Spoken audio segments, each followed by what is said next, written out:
রাগের মাথায় আপনি সন্তানকে বললেন তুই মর, ফেরেশতারা বলল আমিন।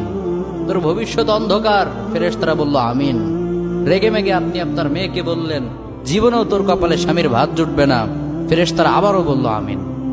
আচ্ছা, আপনি না সেই ব্যক্তি যে তার নিজের জীবনের চাইতেও সন্তানকে বেশি ভালোবাসেন?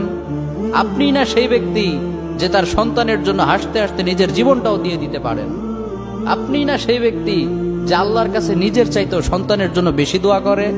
তাহলে কি করে নিজের হাতে নিজের সন্তানের এত বড় ক্ষতি করতে পারলেন? Doesn't make any sense. Common sense বলতে কিচ্ছু নাই আপনাদের? আপনারা কি জানেন না আপনাদের রাগের মাথায় বদদোয়া করাগুলো ফেরেশতারা আমিন বলে? দাওয়াতুল ওয়ালিদ আলা ওয়ালাদি, বাবা মা তার সন্তানের জন্য যেই দোয়া করে সেটা ভালো হোক কিংবা বদদোয়া হোক, আল্লাহ সেটাই কবুল করে নেয়। এজন্য খবরদার, নেভার কার্স ইউর চিলড্রেন। রাগের মাথায় কখনো সন্তানকে অভিশাপ করবেন না। খুব বেশি রাগ উঠে গেলে তার জন্য উল্টা ভালো দোয়া করেন।